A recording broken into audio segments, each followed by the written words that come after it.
and welcome everyone. Thank you for spending your afternoon, evening, or mid morning with us, depending on where you are in the world.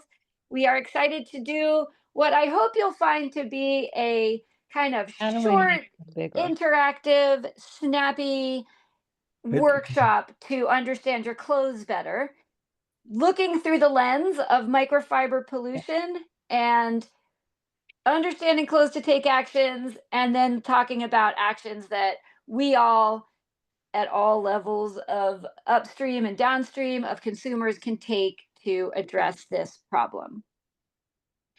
Okay, so I've got a couple different pieces of technology going, but I don't know. we wanted to just get a feel for uh, clothing and what it is that our clothing looks like when we look in deep with the help of a digital microscope. So I'm going to just get right to it. All right, I have a whole array of garments here. And let's start with just a super basic 100% cotton t shirt. So I've got 100% cotton here. And let me switch. And there we go. All right. So what we're looking at here is 100% cotton. And this is pretty typical. If you think about it, cotton is a relatively soft fabric on our skin, and it is definitely not a tight weave. This shirt is, I think, 2 years old. It's not overly, it's neither brand new nor is it particularly old. I would say that it's in decent condition. And you can see that there's a fair amount of broken fiber. And just for reference, we are magnified at about 100 times here. I think what's noteworthy, if you haven't spent time putting your clothes under a microscope before, is that what you see with the naked eye as one thread, which is effectively what we're looking at here, is not just one thread. It is hundreds, if not thousands or hundreds of thousands of very, very, very small microfibers that are all spun together and then woven together to create the textile or to create the single thread that eventually creates the textile. And I think this is really fascinating. So that is a 100% cotton t-shirt. Now I also pulled out this is a cotton poly blend. So there's both polyester and cotton in this t-shirt, and it looks pretty similar, I think, except it's sort of a little bit shinier. It's very soft. I would argue this one is a little softer to the touch than the last. So check that out. Okay, now something that a lot of people wear, whether it's in legging form or as a pair of shorts, is the combination of either polyester and spandex or nylon and spandex. And so this is a pair of leggings, black leggings that I have had for quite a while. This one this is the one that is nylon and spandex. And you can see the weave is tighter. It's already a little tighter, but there's a fair amount of occasional broken threads here, broken fibers, and also other fibers. These are a little bit older, so they're living in a drawer, and there's a little piece of red in there. So that's again pair of stretchy, comfy leggings. And I have another pair of leggings here. I don't know if you can see the little picture of me. These are kind of fun, sort of silly cloud butt leggings. These ones are like shiny and very smooth. This is the other ones were more of a matte type of a legging. So these ones, just to remember, this is polyester and spandex. So the last were nylon and spandex. These are considerably more worn. Different strategy, I think, to get the shiny finish. But I think we'll see as I move this around, we'll see more broken pieces because I can see that these are pilling right on them. Though it's not as bad in microscopically as I thought. Let's just see what happens if we go in to like 120. Oh yeah, you can really see the type of weave. 100% synthetic. So these are completely synthetic and far less less vulnerable to shedding. You can see that they're certainly less vulnerable to shedding than cotton, which doesn't make them necessarily better. It just depends on your criteria. And we'll get to that in a moment, your criteria for what's better. I thought this would be interesting because I haven't looked at wool before. And I unearthed a pair of wool leggings for skiing. These are like wool thermal tights. And this is kind of what I would expect is something that again looks very similar. And I should check. Wonder if some of you guys are also thinking this might be a mix because there's some shiny fibers here that I would guess are synthetic. However, this is 100% merino wool from Patagonia. So that's super interesting to me. What this indicates is that unless we're able to really, really zoom in on individual fibers, it might be hard to tell the difference between wool and some of the other blends of synthetic and natural fibers. Although I'd say these are in better condition than or less broken than what we saw from either the cotton or the cotton poly blend. So that's cool. I'm wearing a kind of newer purple wool dress, so I want to check that out. Similar overall weave going on, and also similar look to the individual small fibers. And this dress hasn't really been worn outside very much. All right, let's move on to some outerwear and stuff that might be lower. Well, actually, we'll go with the high, one more high shed. Got fleece. This is a Rosalia Project fleece. It's navy blue. And fleece is what we call unwoven. So completely vulnerable, you can see. But that's what makes it so soft and lovely next to our skin is what's going on here. Obviously, you can also see that this could make it quite vulnerable to breaking as well. It's hard to go in deep here because there's so many focal points. But there's fleece. It's hard to see the color in it. It's always the case. It's always hard to see color when you microscope fleece. Okay, now we're going to go to puffer. So can do the same job as a fleece as far as keeping you warm, but a completely different textile strategy. Obviously, puffers are really designed to be on the outside. I always have a hard time getting focus. There we go. So puffer, meant to help water bead off. It is not quite the same type of like fuzzy softness, obviously. And I think this is really interesting. You can see that this is low shed. You can tell by just looking at it without a microscope. Whoops. And you can tell by looking at it with a microscope.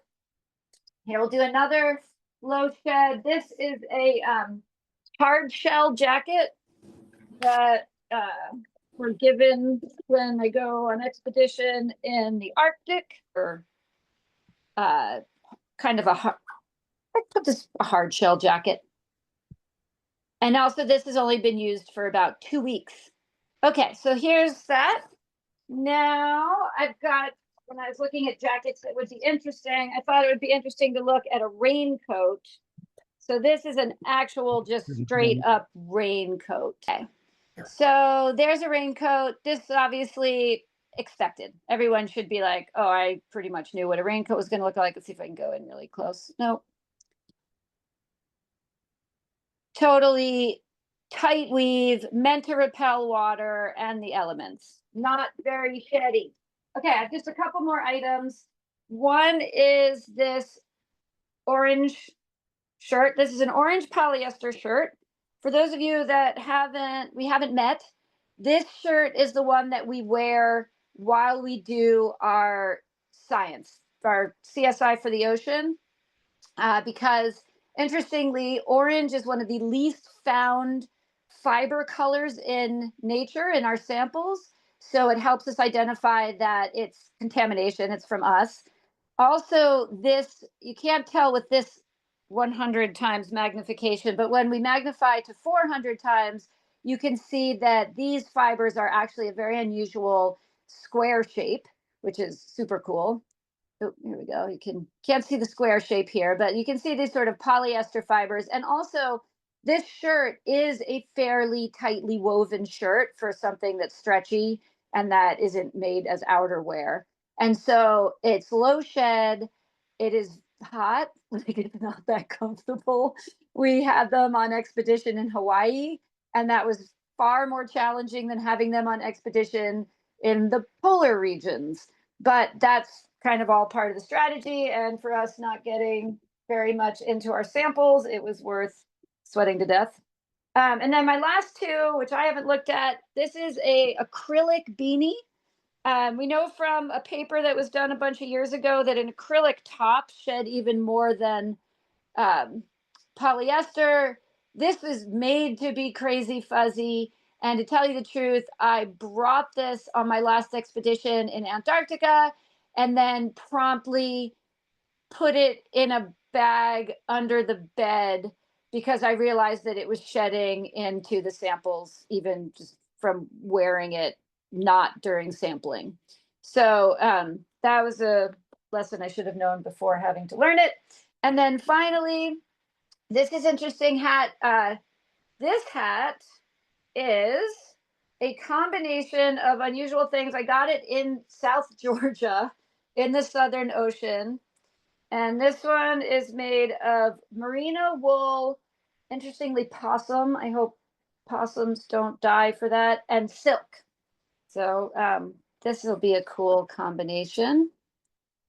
And the hat itself is blue and gray with some yellow accents. And I don't know which is the possum, which is the silk, and which is the wool. But it would be really fascinating to take a sample of this. And oh, I wonder if that one that goes from gray to white is some possum. These do look all natural to me. You can see sort of some cellular structure inside the fibers themselves. We're at 120 times magnification, which is cool. But it'd be fun to get this under a higher intensity microscope as well.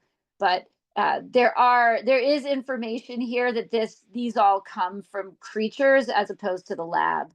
And a lot of that, if you look really close, I'll try to hold it still, are the little like comes up looking as dots or just like little bumps, and that's showing cell structure.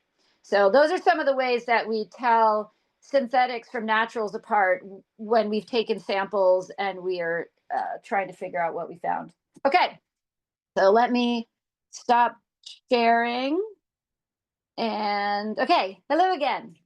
What we'd like to do now is take that information and see if you can grab some garments, or if you already have some, that's great, and do your own little shed test. I will do one along with you.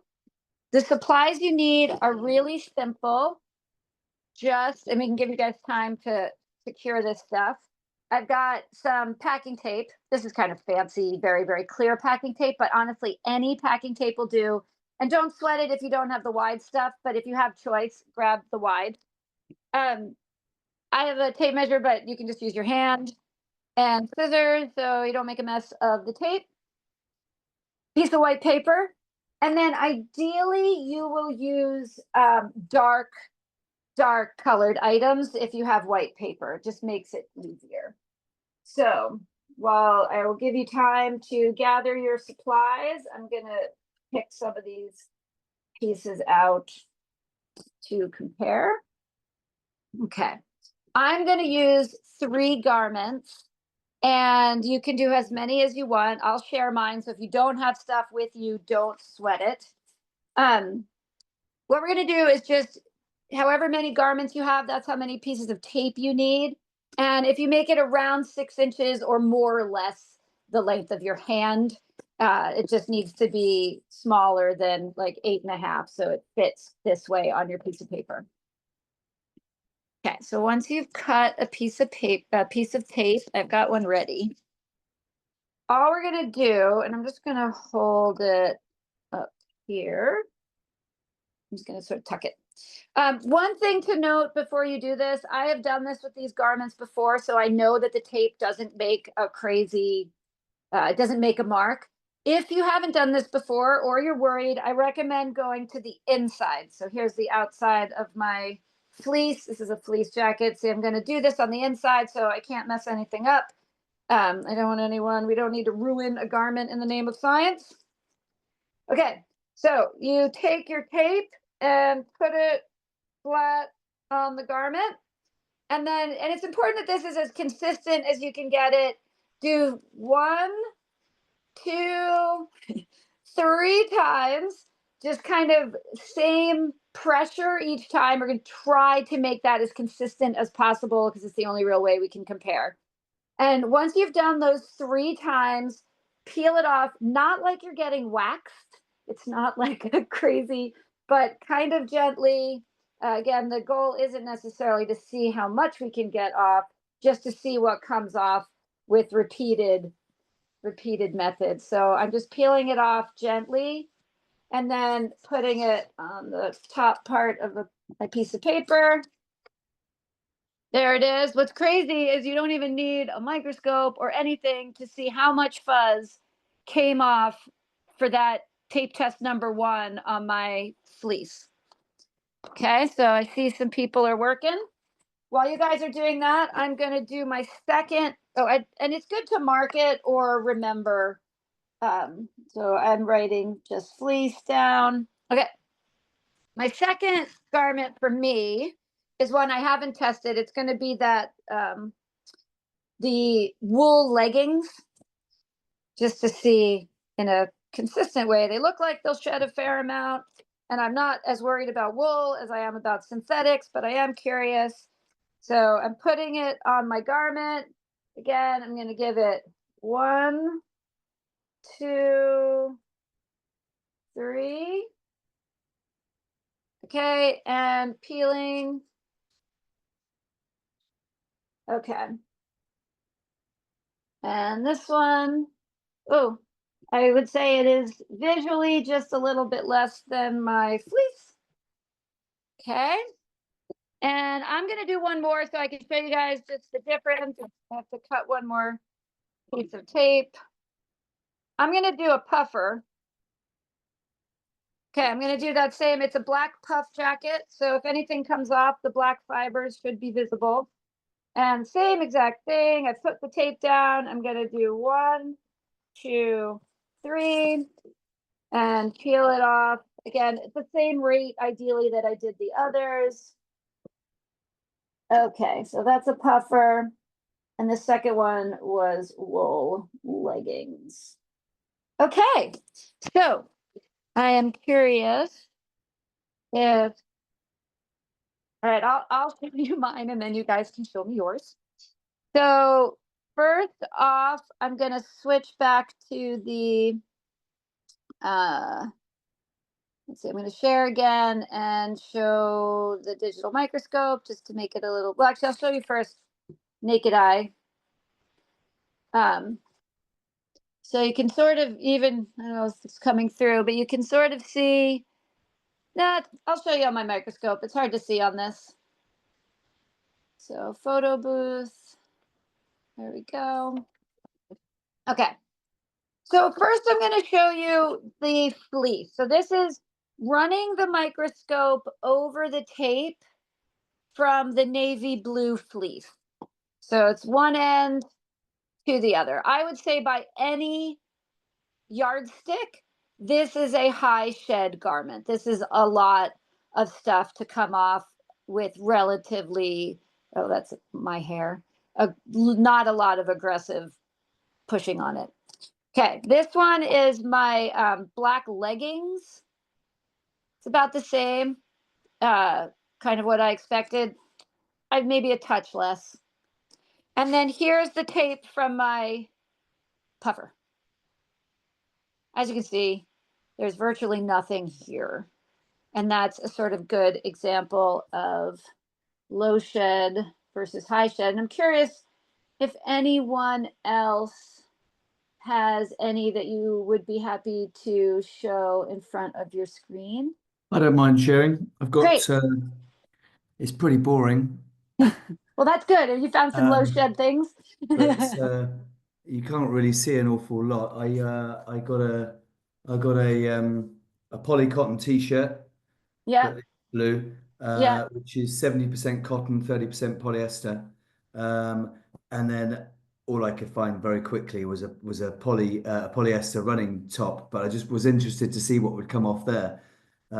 So I did those two. You can't really, so the top one, um, you can't really see. The top one has definitely got some yep. breaking And that's threads there.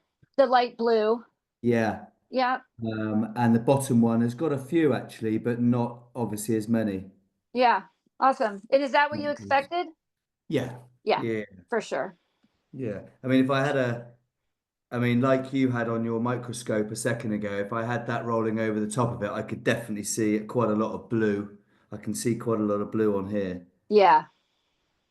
Yeah, exactly. So just like you thought, it's once you kind of get the feel for what a garment feels like, and then you can zoom in for what it looks like, then you start to have this idea of um, where your low shed, where your high shed garments are. Yeah. So the next activity we are going to do is try to, and this has, as far as I know, has never been done by webinar, but we've tested it. So Brooke is going to come in. I'm going to put on a special black. This is just a black top to do this demonstration. So what we want to demonstrate to you is how what it looks like when there's something that is low shed. Okay, so I am going to, again, you see there's sort of two of me on this screen. So I'm going to switch to sharing from my phone. Yeah, that looks Right. good. Yeah, okay, we can see. We practiced this, but it's still like spatially weird. Okay, so the first thing we're going to do is take a UV light and prove to you that we are not covered in fluorescent. So this is Brooke. There's some orange thread in her top that is already fluorescent, but you can see she's pretty clean. And our surfer dude is pretty clean. So you can't really see, there's nothing remarkable happening. And then I am wearing a black top that has been protected. So you guys can see.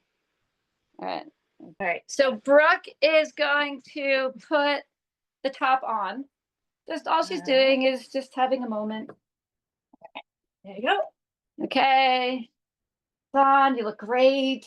Yeah, I'm very safe. You will be seen In the dark by especially at night. Yep. Okay. So Alright. Brooke has had it on for like what, 5 seconds? Okay, so now we're going to the surfer dude. We're just gonna do this with the surfer. So that was like three little swirls on the surfer dude, and now I'm not gonna do anything. I just passed it around. I'm gonna put it back in the bag. Okay. So now that you've seen the amount of handling, let's check everybody. All right. Can you see that Brooke is covered in green specks? Yeah, there's so many. I don't know if you can see, sort of. So Brooke is covered in green. Let's check this We out. can see that. There's loads. Yeah, Yeah. loads.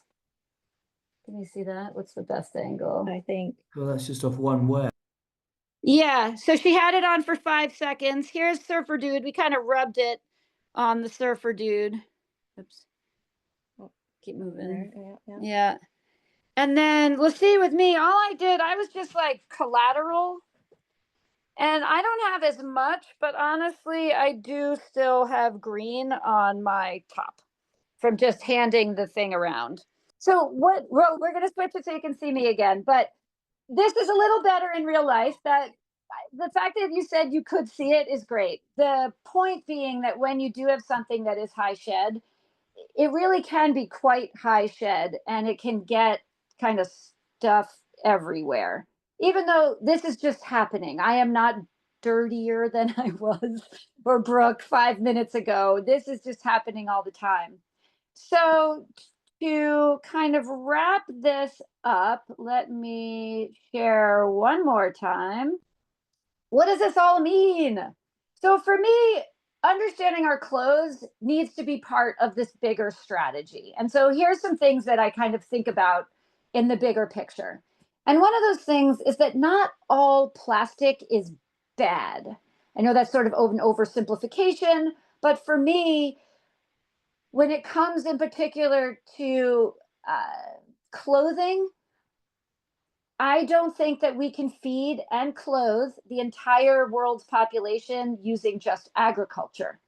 And doing outdoor sports, the colder or the more extreme, the more important that right now we do have to use synthetic clothing in order to stay safe and or just to have fun. I love winter so much, and it is light technical clothing that helps me love winter as much as I do.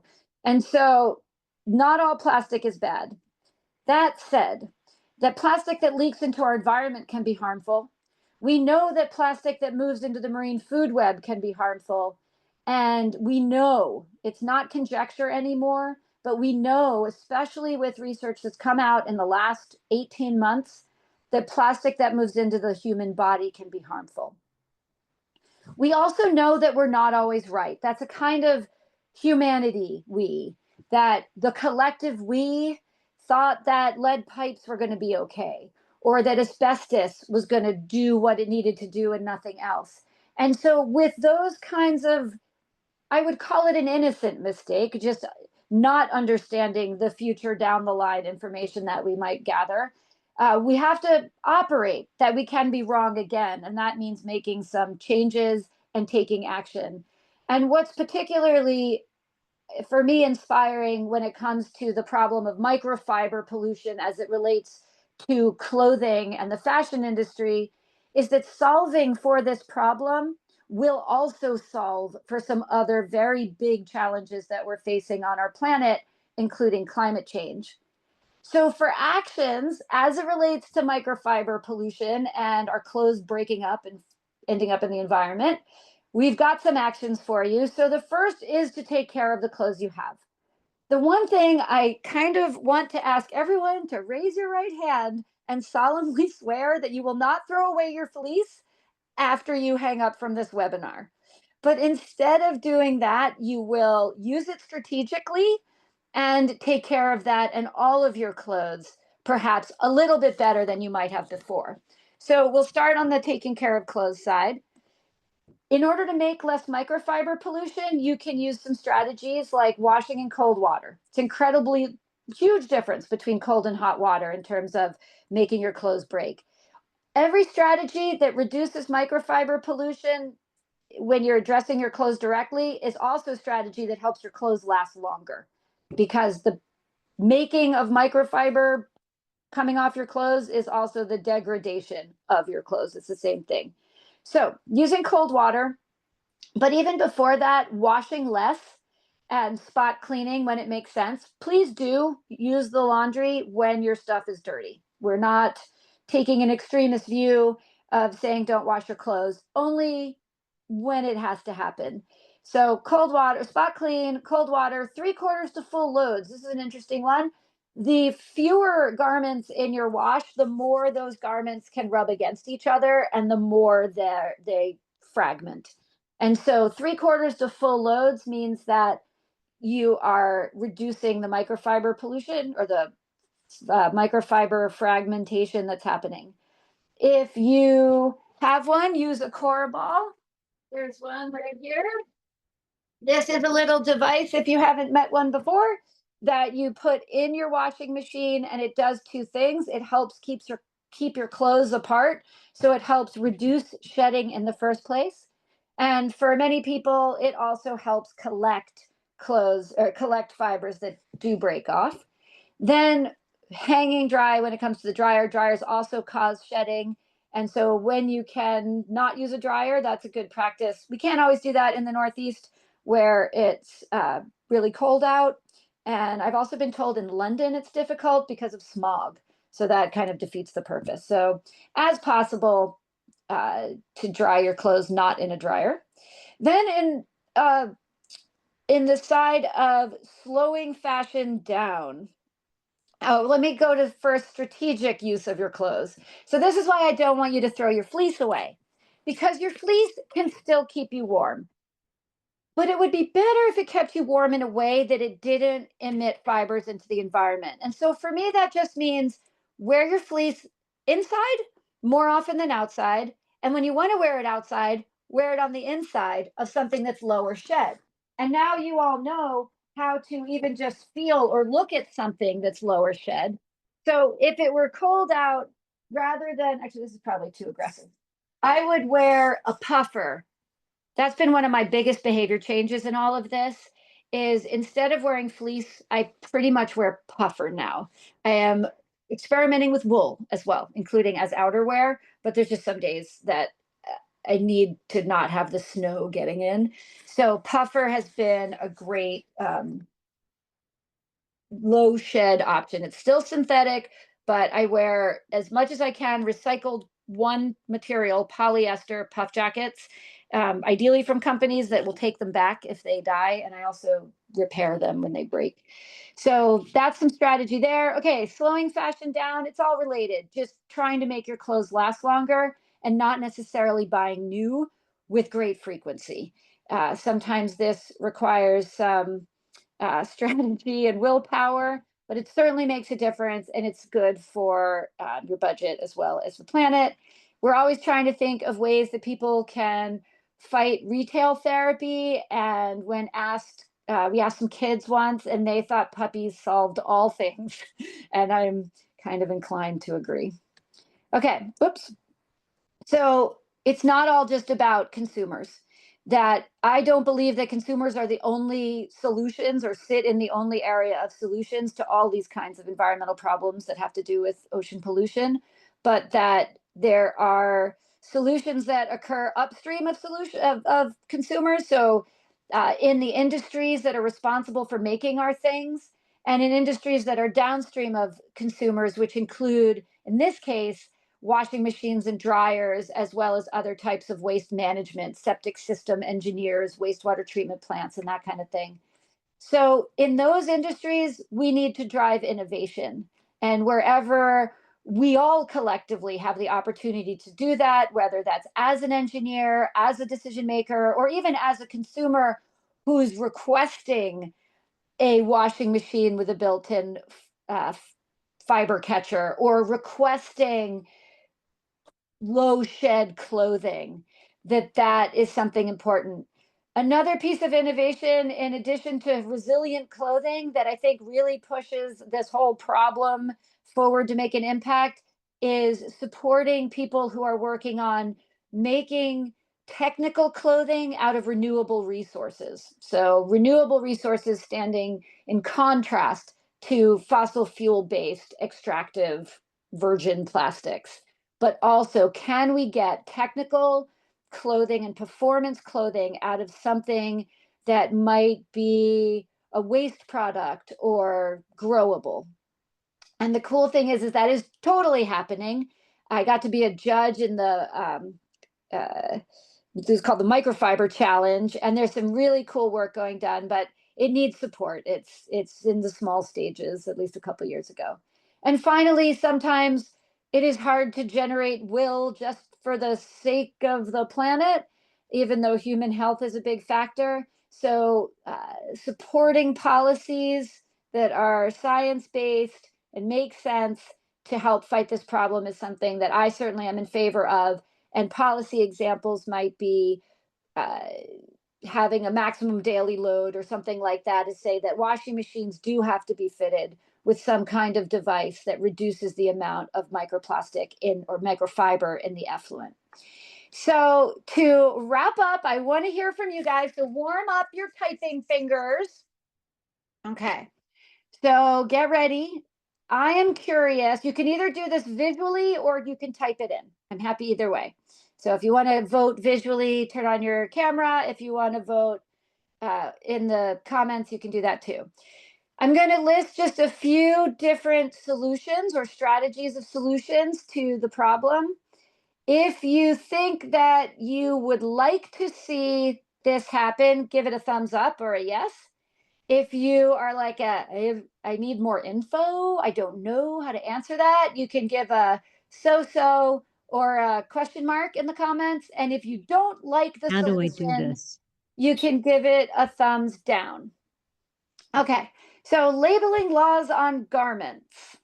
That means, for me, what this means is combined with having a shed quotient or like a sheddability test of some kind, that we can, you could pick up a garment and not only find out that it's polyester and nylon, but also that it's a 5 on the 0 to 5 shed scale. Ready, vote? I'm going to turn the chat on so I can see. I'm a yes. Okay, yep, I agree with and there's no right answers. I am curious about what you guys think. Okay, so I can see the chat now. All right, the next one is coatings or treatments on textiles to prevent shedding. So this is something that people are working on, is just saying, all right, let's keep the clothes like we've got them, but put something on that will help inhibit shedding. Okay, vote. I do not want unintended consequences. So, yeah, somebody figured out, Sarah, you figured out a good emoji there. Nice. Yeah, we need to know more, I think, before enacting something like that. But it could be promising if the thing wasn't going to mess with the environment on the back end. Making textiles out of biobenign or biodegradable materials. You already know my take on that. I'm a big yes. Yeah, I am a big yes on that one. Telling people to stop wearing synthetic clothing. So, this is a tough one, obviously. So we've got a couple question marks, some so-sos. I'm a mostly yes with like there's some applications of clothes that ideally could be replaced by naturally derived. Whereas it might be nice to save the synthetics for the types of garments that kind of right now need to be synthetic. So I'm not thrilled on this one, but there might be some areas. Yeah, and so we have a mixed from the group. These two kind of come together because for me, they are both policy, and they're both policy that affect the appliance industry, since they're really the same people that make washers as make dryers. So this solution suite is to regulate emissions effectively, to say that washers and or dryers, or really and dryers in my opinion, must have some kind of engineered strategy in them or attached or in line that reduces microfiber emissions. Now, some of you might be thinking, dryers have that. They have lint traps. And that is exactly, like, the lint trap is a microfiber mitigation technology, but it's not doing enough. So there needs another level. So we've got a little bit of needs more info and positives. In-drum devices and aftermarket filters, I sort of can't vote for this one because Corball would be included, and I'm just simply too biased. But this would be, I'm not necessarily saying requiring them, but promoting that there are solutions out there as of today that people could use to start to reduce the problem, along with those other techniques like washing with cold water and stuff like that. Thank you for the thumbs ups. So the next one is working on campaigns to drive consumer behavior change. So some of the messaging related to this might be what I've been sharing, like washing cold water. Oh, we got a double thumbs up. I agree. I think this is a great one. It allows us to both educate consumers on the whole and not just tell people about a problem, but bringing with a solution in the same sentence, I think is so much more satisfying. Then we have EPR programs. That stands for Extended Producer Responsibility.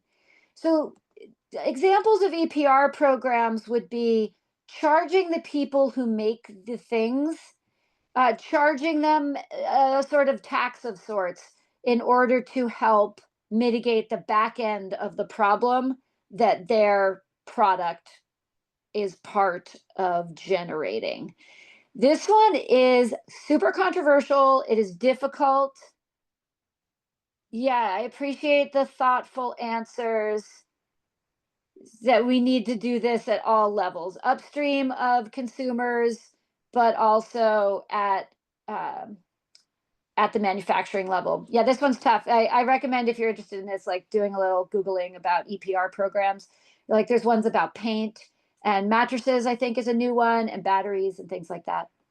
So the last one, I think the last one is figuring out textile recycling and reverse supply chains.